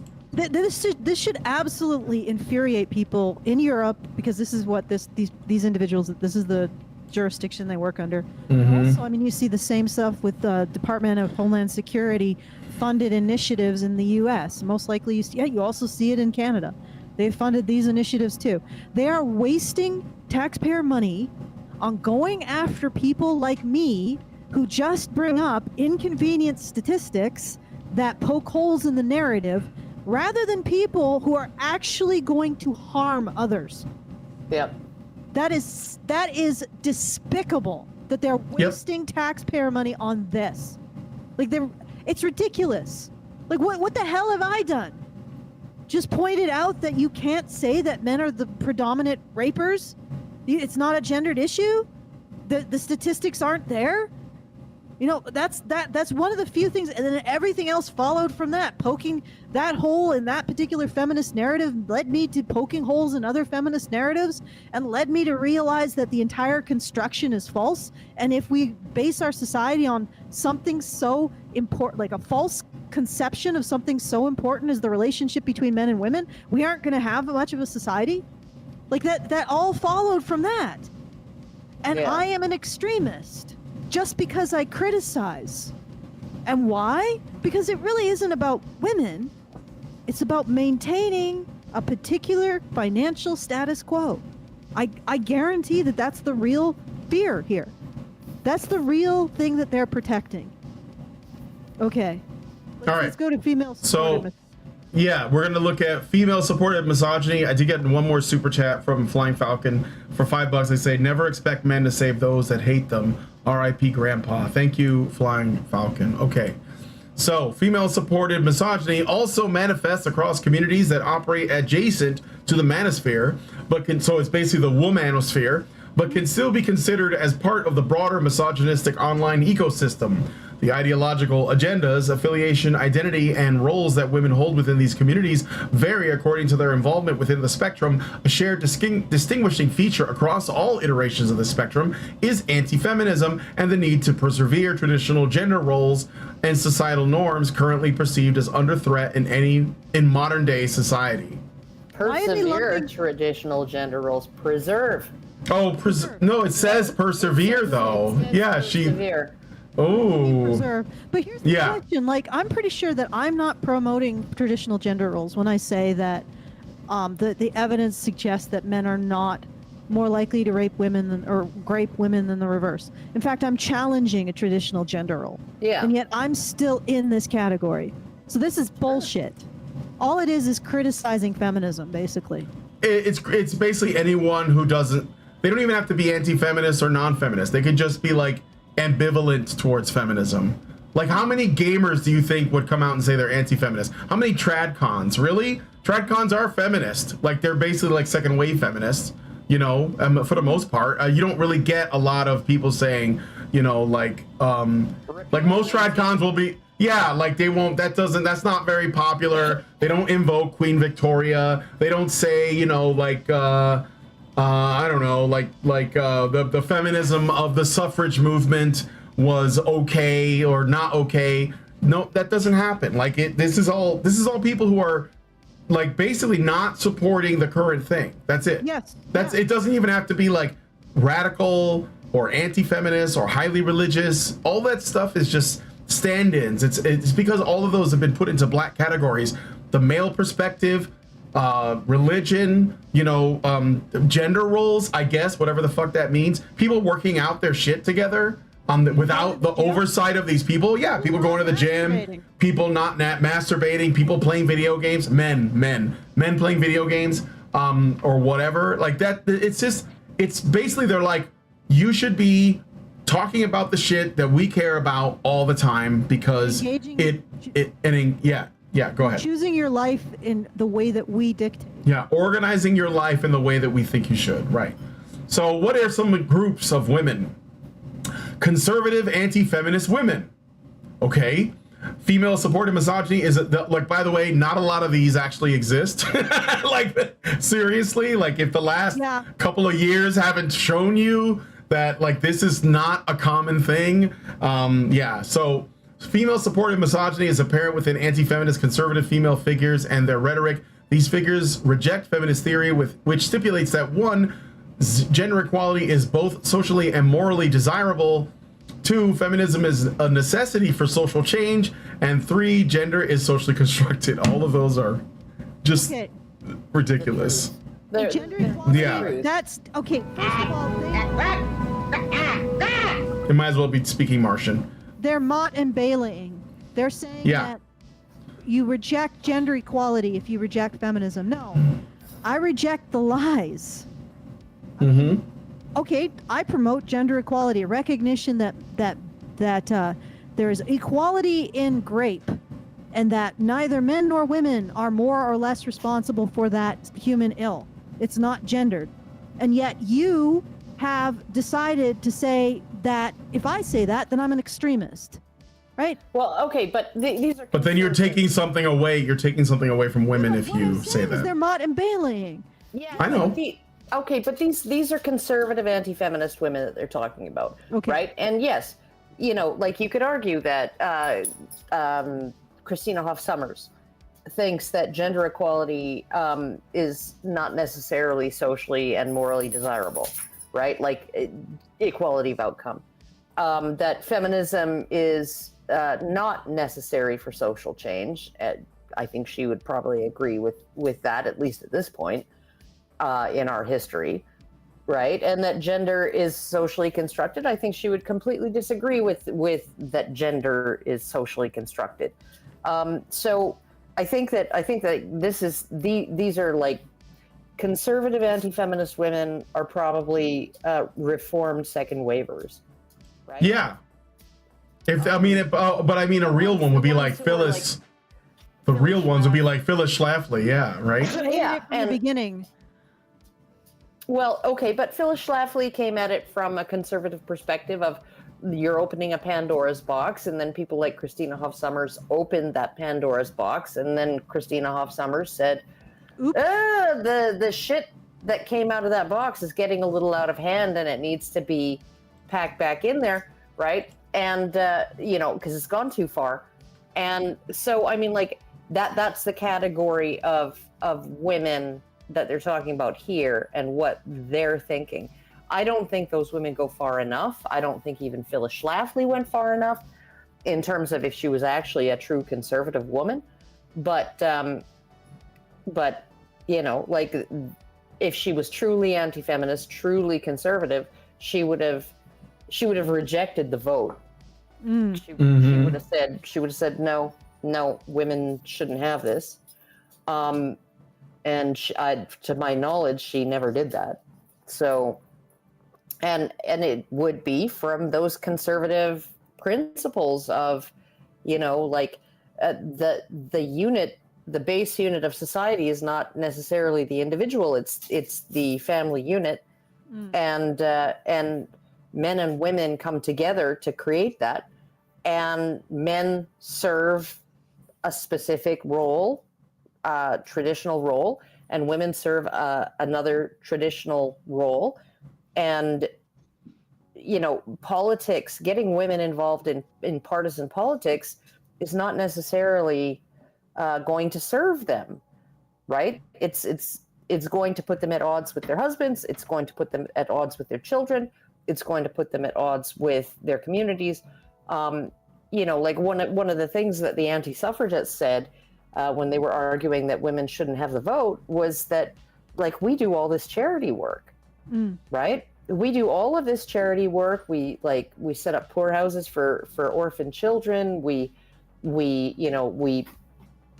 set up schools for kids whose parents can't afford to send them to school, and all of these things, right? And in order to do that, we have to ask for money and funding and things from people of all political persuasions, right? We have to lobby all sides of the political spectrum, right? In order to do the work we do. And in order to be able to do that effectively, we have to be removed from that, right? We cannot be partisan politicking while we're trying to serve our communities in the ways that we know how to do best, which is charity work and foundational work and, you know, community work and all of that stuff, right? So, you know, like I look at this and I think, well, okay, that's an argument for women not having the vote. Another argument, and this is actually something that everybody should read. It was a 1903 article in the Atlantic magazine by, oh God, what was his name? Limon Abbott, Lyman Abbott, called Why Women Do Not Wish the Suffrage. Hannah's been doing a series of talks on that on Thursdays. Tune in to HBR Talk on Thursdays to watch more about suffrage. It's absolutely, it's an absolutely beautiful, like when you get a little further down, when he starts discussing like the role of government, right? And he says, you know, like, what is the government for? Well, it's to protect person, property, and reputation, right? Against, you know, violence and fraud, right? That's what it's there for, right? Protect person, property, and reputation.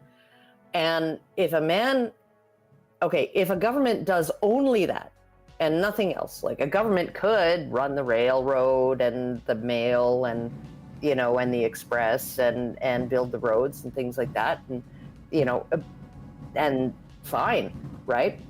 But if he does those, he can do all of those things.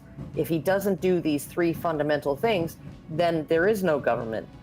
And if he does only those three things, then it's a just government, right? Even if the government does nothing else, right? So, and I'm looking at it and I'm thinking, you know, and then he goes on to say, well, you know, who is called to the posse comitatus, right? Who is called to serve in civil emergency, right? When there's a civil disturbance, called to serve. When there's a natural disaster, called to serve, right? That's men that are called to do that, right? Civilian men called to do these things, to step into these things, right? And okay, so are we going to set up a system where women are only the generals and men are the drafted foot soldiers?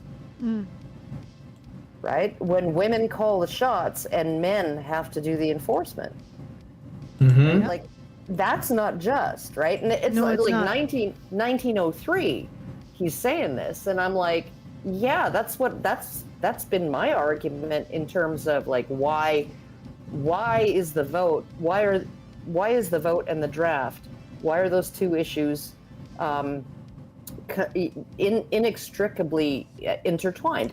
And it's because men had these civic responsibilities, civic obligations, right? Sometimes military obligations, and they could not say no, right? A boy over 14 could be deputized, essentially, against his will, right? Forcibly deputized and sent out to hunt down a freaking cattle rustler or something, or a murderer or something, right? Like, if a man saw somebody committing a violent crime and didn't raise a hue and someone was raising a hue and cry, like there's somebody, I'm being robbed, right? If he didn't intervene, right, he could be prosecuted for not intervening, right? So there's a whole bunch of set of responsibilities that men had, and women never did. And women were never expected to have. And then feminists will turn around and say that this was a time period that was oppressive to women, and yet the men who put this stuff in place could have easily said, no, you won't get the vote without the corresponding responsibilities to the state and to your fellow citizens. You have to do women were still viewed as chattel. You have to do those things first before you're even considered for the vote, like which is the deal that every other group of disenfranchised men got. You had to show that you were willing to sacrifice your life for the state that you wanted a say in. Period. Yeah. That's it. Yeah. And they did not do that with women. So those patriarchs, those female oppressing patriarchs, decided to give women the vote, but not the responsibilities, how is that oppression of women? How could they possibly be motivated by oppressing women in that case? Yeah. They could have easily said, no, you're not getting the vote. And just by enforcing equality, like that, they could have just said that, yeah, no, you're not getting the vote because you haven't sacrificed like men do before they're even considered. you're not willing to sacrifice, right? Well, but you're that's not... the thing. Even before men who were disenfranchised were considered to be enfranchised, they had to sacrifice. If they were a group of people, pay before you play. They paid before they play. Every man who is part of a group that was previously disenfranchised living today, his ancestors had to pay before they played. In other words, they had to lay down their lives before they were even considered for the vote. But women, they didn't have to. They didn't have to lay down their lives before they were even considered for the vote. No. Yeah, no, and feminists will always counter that. Well, they were giving birth to the next generation of soldiers, not by government edict. No, there's no comitatus, like commie pregnatus. Like, yeah, no, there's no like baby draft. Handmaid's Tale. Yeah, like, no. Okay, Brian was pointing this out. Literally this dystopian future that never was in the past and never will be. The dystopian future, the Handmaid's Tale, is literally what they would have to do to use that justification that they give birth. You don't give birth by draft. You don't give birth by conscription. You don't give birth without consent. Even in North Korea, Brian was bringing this up. Kim Jong-un did a tear-filled speech to all the people begging the women to please make babies because their population was imploding. Although not as much as South Korea. North Korea is doing better than South Korea, but yeah, North Korea, the dictator had to ask, please, could you please make some babies? The God Emperor on Earth in any country on the world had to ask women. Beg them. No way Handmaid's Tale is ever going to happen. Ever. He was showrunner. We as a species would rather die than violate women's consent in this matter. That has to say something about us. And the fact that women keep harping on this illogical, unlikely bullshit in order to extort compliance out of men is gross. Well, it's never happened ever in all of the millennia of human civilization. So it's never happened yet. And it's highly unlikely to ever happen, but it could happen.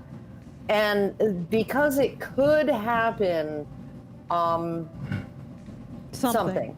Because it could happen, that justifies, reducing men down to 10% of the population and having it so that women can sign them out and rape them at will. Yeah. And that's and if you point out that the Handmaid's Tale is incredibly unlikely and shouldn't be used to justify abuse of men, somebody on Twitter will say that you're engaging in lesser evilism. Oh God. All right. Because the Handmaid's Tale is the lesser evil that means you can't call out the greater evil. Oh, good Lord. Okay, let's keep going. All right, so back to the article. That was conservative anti-feminist women. Tradwives, a subculture prevalent with conservative anti-feminist thought, is the tradwife, short for traditional wife or housewife community, predominantly comprised of white heterosexual women. That doesn't mean anything. Who nostalgically interpret and advocate past traditional values, norms, and practices. Key hallmarks of the movement are paramount devotion to the family, the observation of traditional gender roles, pro-patriarchy, pro-life, and even a strong devotion to Christianity. It is important to note, however, that the basic tenets, concepts, and goals within the tradwife movement are interpreted differently by its adherents, thus producing various iterations of misogynistic support and radical ideological thought among the subculture. Iterations range from reserved wives who publicly enjoy the tradwife homemaker lifestyle to far-right thinkers that publicize their subjectives and political subjectivities and political ideologies under the guise of a tradwife or an affiliate of the subculture. Okay, so essentially they talk about their opinions and their experience. That's what they mean by publicize their subjectivities and political ideologies. Yeah. But you notice, like now extremists are homemakers. You make a sandwich for anarchy, ladies. Make the most anti-government act you can do right now is to make a sandwich. Yep. Or a pork roast, which reminds me we should wrap this up soon. Yeah. I don't see what the difference between conservative anti-feminist women and tradwife is. I think they're trying to create extra categories. There is a tradwife, but it's like an aesthetic thing. Like on TikTok, you know, they dress up like they're 1950s housewives and they like bake cakes and stuff. Yeah, or I can't remember her name, but it's like Estelle something. But it's like an aesthetic. And yeah, they'll make a claim, but like there's no real difference between a an anti-feminist conservative woman and a tradwife, except that tradwives are just doing an aesthetic thing. It's like literally just like a trend. I don't even know that it necessarily reflects values. Well, you got to be careful as a woman. You make a sandwich, might get on the terrorism list. We're going to get a sandwich, all right. What are you kidding me? Give me a thank you. Give me a thank you for feminists for getting your right to vote. Otherwise, stop voting and go make me a ham sandwich. Yeah. There you go, Karen. Go make it a ham sandwich. But know that might get you put on a list. Well, it's not halal. It's haram. Okay. Let's get some far-right women. Brother, okay. Far-right women. Scholars suggest that the tradwife subculture overlaps with far-right misogynistic communities when women push authoritarian ideological agendas, which are often, I missed it a little bit, masked through the front of a hyper-feminine aesthetic. Push within authoritarian ideological agendas, which are often masked in a document where you are regarding women who choose to stay at home and take care of their kids and their husband as potential extremists. This you are the authoritarian ideological agenda. Like, seriously. Yeah. Like, you got that whole scene. Are we the baddies? You are the baddies. Hans. Are we the baddies? NovaFan21 gave us $1 in Rumble rant and says, gay cake lawsuit. Bake that cake, sees tradwife. Well, wait, not like that. Don't have a tradwife bake the cake. That's terrible. Yeah. That opens up so many questions. Is baking the cake progressive or terrorism if a woman does it? Huh. Interesting. All right. Within far-right misogynistic communities, women promote idealized gender binary roles and recruit both sexes into joining such spaces. Firstly, these idealized gender roles are promoted through suggestions that women represent figures of traditionalism and white, and again, they have to impugn this on people because there's no proof that any of this is white per se. But white purity, whose purpose is to engage in childbearing, maternal caregiving duties, and domestic labor, fulfilling their biological duty. Love, I guess that's also a note, has labeled such women as shield maidens who normalize and shield white supremacy with their delusions of domesticity, purity, and vulnerability. Don't you think Muslims also have these attitudes? Like, I think Muslim women stand by their men, Hispanic, and in fact, I would imagine that black people from traditional cultures in Africa also have these attitudes. These are not white attitudes. No, they're just, but they're trying to. Southeast Asia, the conservative culture's there, 100%. Absolutely. They're painting them as white because they know it's a black category. So you see it and you see white and you're supposed to immediately have a negative reaction. And it works on their people. I just am offended by their use of Viking terminology. Yeah, right. Okay, Shield maiden. I think Shield Main's kind of cool sounding, so I would use it because I like it how it sounds. All right. It's what you're supposed to be as a woman, right? Okay, Yeah, so sure. Your husband's sick with a fever, right? And the marauders come. You're supposed to pick up the fucking shotgun. Yeah, Defend them that's all. right. That's right. Right? You're supposed to be like Farmer Hoggett's wife in the movie Babe, Pig in the City, right? He gets injured, and you take that fucking pig on a adventure that sees you through many trials and tribulations. You remember that movie, right? Yeah. Well, you know what? I'm perfectly happy. I actually never saw Babe in the City. I saw the first one, but I didn't see the You second. never saw Okay. Big Pig in the City? No. Oh my god, it's so good. It's so good because it basically is like Farmer Hoggett gets like horribly injured. He's supposed to take his pig for like a big media tour. A fair or something? Oh, media tour. Okay, Media yeah. tour, right?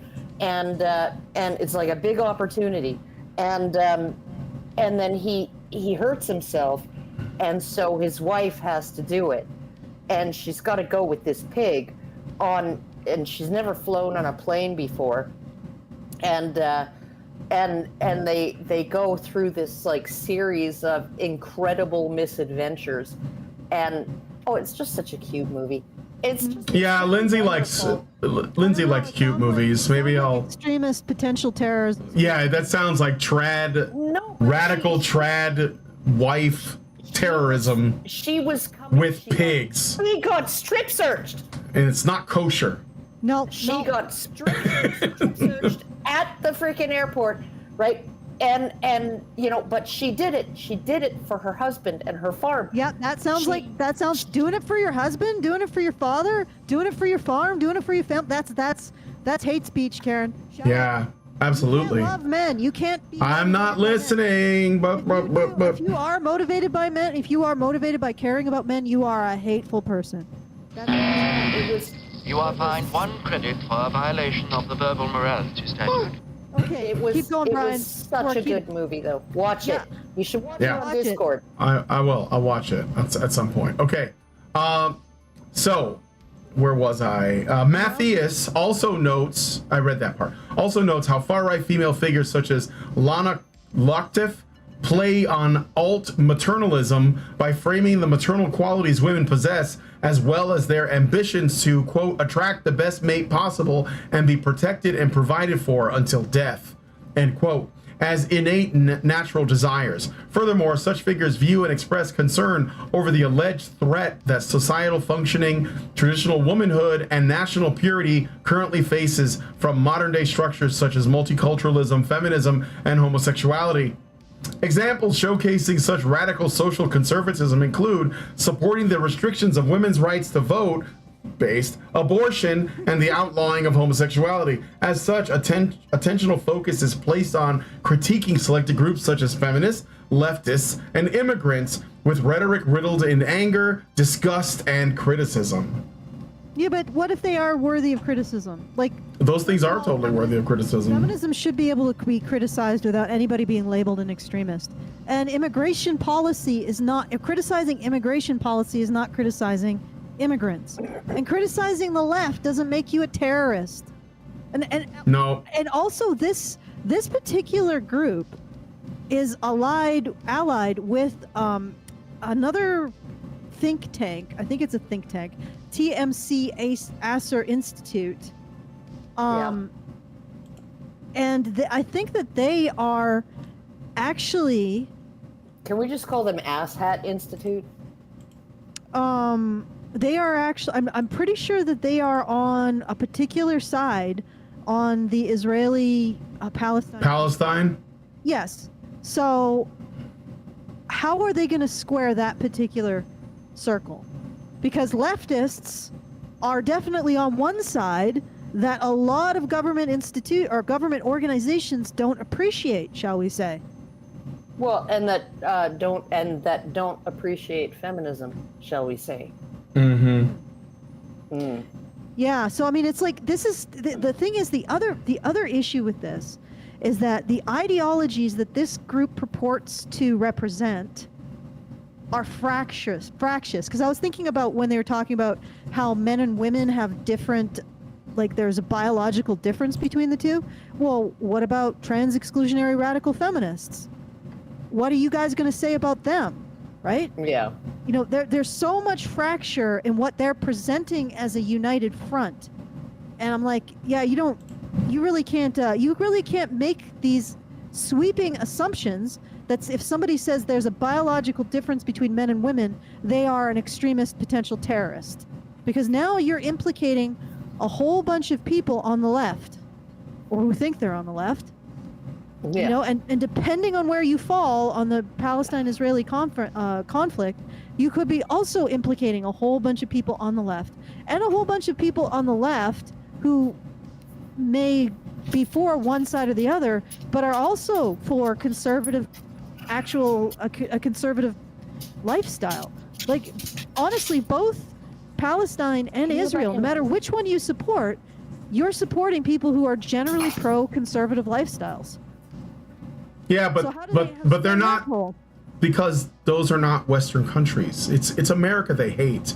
They just like criticize Israel by proxy, Allison. So yes, there are traditional cultures in Africa, Asia, the Middle East. None of those matter because they're not America, Canada, or Europe.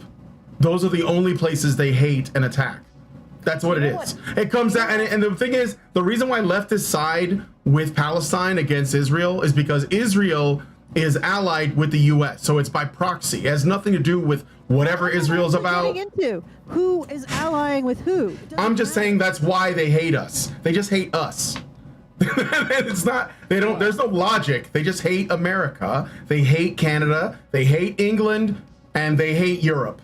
Okay, they just hate those places. We do have to get moving, so let's do it. All right. Okay, I have 5 more minutes, and then like, so I got has been showing up periodically and going like this. Like, I want to eat.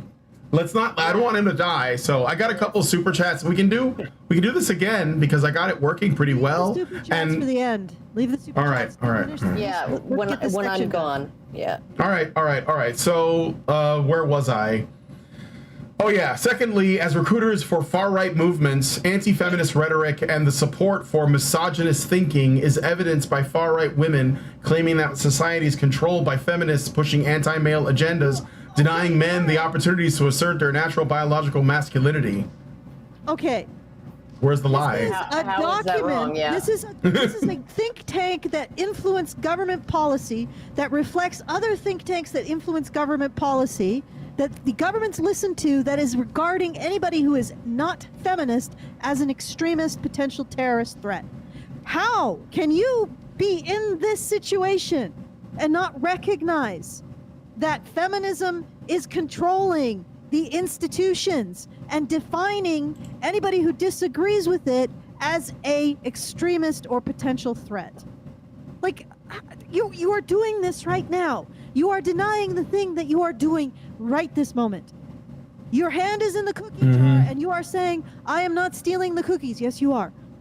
Right now, you are doing the thing that you are saying you are not doing. You don't do, yeah. Yeah. Yeah. That you don't have the power to do. Yes. Okay, keep going. All I right. just wanted to say that. Such rhetoric lures male viewers into radicalization and engagement within far-right spaces due to the dissemination of fringe ideas into mainstream spaces through mainstream online platforms such as YouTube and Instagram by far-right women, a tactic also used by tradwife influencers. Additionally, cooperation between key thinkers is apparent through regular collaborations and the mutual hosting of fellow far-right female supporters across media platforms, and they do blogcasts together. But women have no power. How could they possibly be able to influence men? Oh, you have to read the next paragraph. Karen. Okay, as such, far-right female leaders facilitate the propagation, cross-pollination, sharing, and reinforcement of far-right ideas through their ability to softly frame their rhetoric and ideology to normalize and legitimize violent action. Women have social power that we won't acknowledge. But they need to stop using terrorism. Yeah, stochastic terrorism. But women have social power that we refuse to acknowledge in our analysis of history, but we're acknowledging it here so we can stop our opponents from using it. Yes, or female opponents. Women don't don't have this power, but if they abuse this power against us, they're terrorists. Okay, just do the first paragraph of extreme misogyny. We got to get through that. All right. All of the above communities in many cases legitimize violence and measures of coercion against women and manifest an intense hostility towards symbols of women's empowerment and equality, feminist institutions, and other social constructs that its members feel are threatening to masculinity. Taken together, taken together, we define the above communities as ones which share an outlook of extreme misogyny. We acknowledge that the misogyny, sexism, and heteropatriarchy expressed by these communities does not operate in a vacuum, but rather builds upon and is inspired by pre-existing social and cultural structures that underpins mainstream society.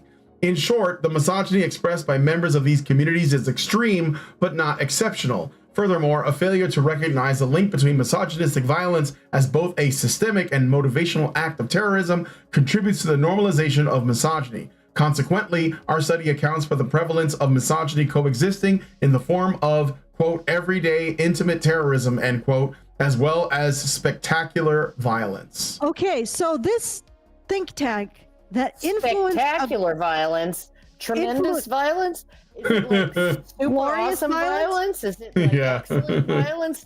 Oh, it's tremendous! It's tremendous! It's okay. Erotic. I just want to point out.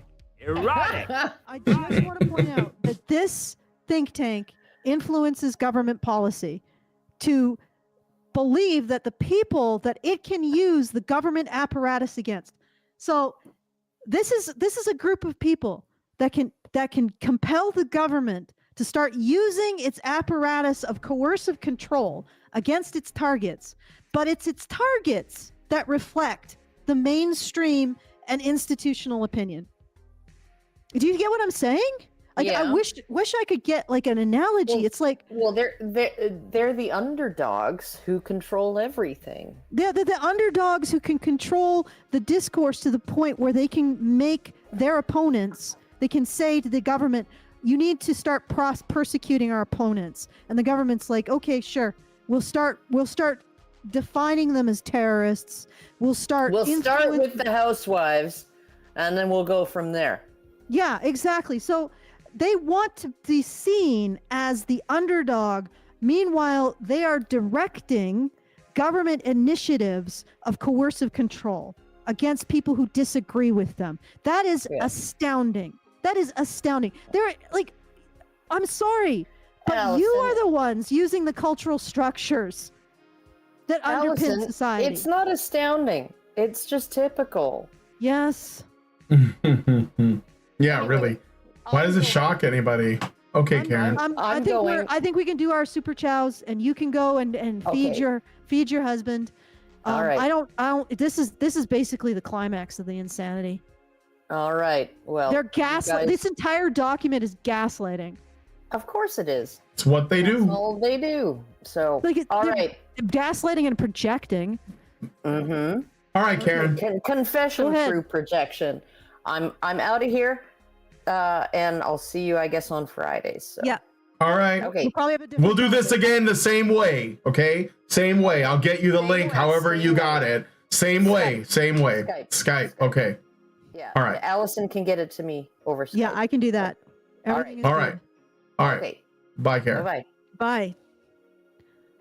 All right. So super chats and whatnot, right? And yeah, if you have to change the, I got and do the things. No, I've already done that. I have it pre-set up. So okay, good.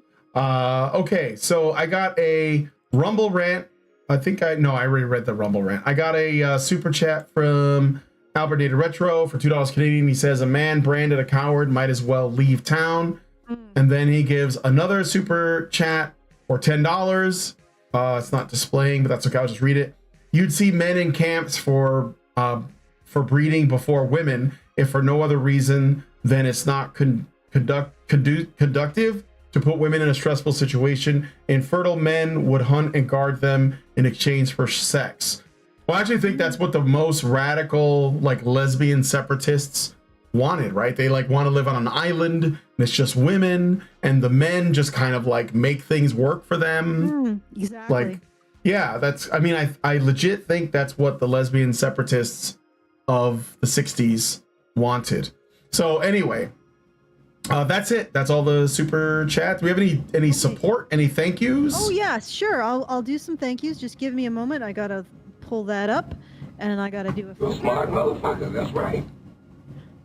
But we do have some thank yous. We have some thank yous from just in between shows as well that I might as well do a shout out for.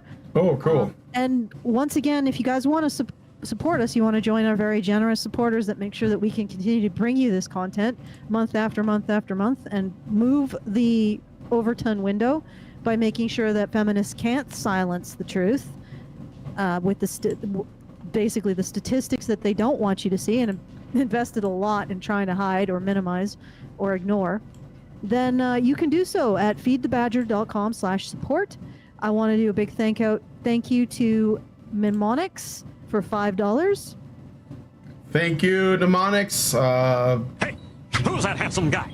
There you go. You got like a Johnny Bravo. Hope that's okay. Addict for $250. Thank you. Ooh. Addict. Thank you. Sunsets are beautiful. Newborn babies are beautiful. This is fucking spectacular. And $5 from Mrs. Anne of Arc. Thank you, Mrs. Anne of Arc. Thank you, Mrs. Anne of Arc. Most impressive. $50 from Magnus, River Mage. Oh, we got a lot of support. I wasn't even ready for all this. Shall we?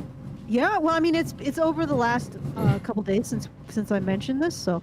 And Minx, I'll just use Minx, the first bit of your email, $10. Thank you, Minx. Thank you. I don't know, how do you pronounce it? No, it's Minx.